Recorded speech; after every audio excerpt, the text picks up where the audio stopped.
ತಿರುಪತಿಯ ಮಾದರಿಯಲ್ಲಿಯೇ ಧರ್ಮಸ್ಥಳದಲ್ಲೂ ಕೂಡ Q complex ಉದ್ಘಾಟನೆ ಮಾಡಲಾಗಿದೆ. ಈ ಕ್ಯೂ ಕಾಂಪ್ಲೆಕ್ಸ್ ಅನ್ನು ಉದ್ಘಾಟನೆ ಮಾಡಿದ್ದು ಉಪರಾಷ್ಟ್ರಪತಿ ಧನ್ಕರ್. ಮಂಜುನಾಥ ಸ್ವಾಮಿ ದೇವರ ದರ್ಶನಕ್ಕೆ ಬರುವಂತಹ ಭಕ್ತಾದಿಗಳಿಗಾಗಿ ಈ ಕ್ಯೂ ಕಾಂಪ್ಲೆಕ್ಸ್ ಅನ್ನು ಉದ್ಘಾಟನೆ ಮಾಡಲಾಗಿದೆ.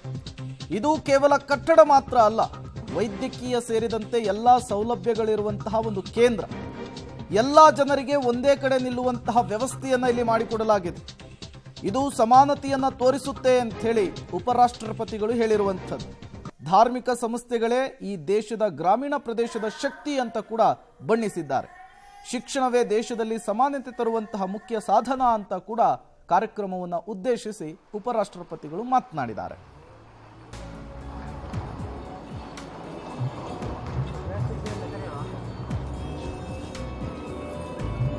ದಿನದಿಂದ ದಿನಕ್ಕೆ ಶ್ರೀ ಮಂಜುನಾಥ ಸ್ವಾಮಿಯ ಸನ್ನಿಧಾನಕ್ಕೆ ಭಕ್ತರ ಸಂಖ್ಯೆ ಜಾಸ್ತಿ ಆಗ್ತಾ ಇದೆ.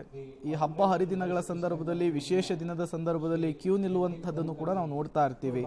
ಈ ಕ್ಯೂ ನಿಲ್ಲುವುದನ್ನು ತಪ್ಪಿಸುವಂತಹ ನಿಟ್ಟಿನಲ್ಲಿ ತಿರುಪತಿಯಲ್ಲಿರುವ ರೀತಿಯಲ್ಲಿಯೇ ಧರ್ಮಸ್ಥಳದ ಶ್ರೀ ಕ್ಷೇತ್ರದಲ್ಲಿ ಈಗ ಕ್ಯೂ ಕಾಂಪ್ಲೆಕ್ಸ್ ಅನ್ನ ಉದ್ಘಾಟನೆ ಮಾಡಲಾಗಿದೆ.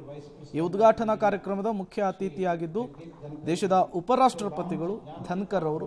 ಇವತ್ತು ಅವರು ಈ ಕಾರ್ಯಕ್ರಮವನ್ನು ಉದ್ಘಾಟನೆ ಮಾಡಿ, ಅಂದ್ರೆ ಕ್ಯೂ ಕಾಂಪ್ಲೆಕ್ಸ್ ಅನ್ನು ಉದ್ಘಾಟನೆ ಮಾಡಿ ಕಾರ್ಯಕ್ರಮವನ್ನು ಉದ್ದೇಶಿಸಿ ಕೂಡ ಮಾತನಾಡಿದ್ದಾರೆ.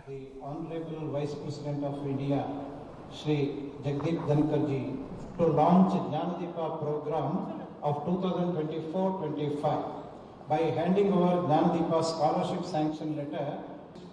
The Honorable Vice President of India, Shri Jagdeep Dhankar ji, to launch Gnanadeepa program of 2024-25 by handing over Gnanadeepa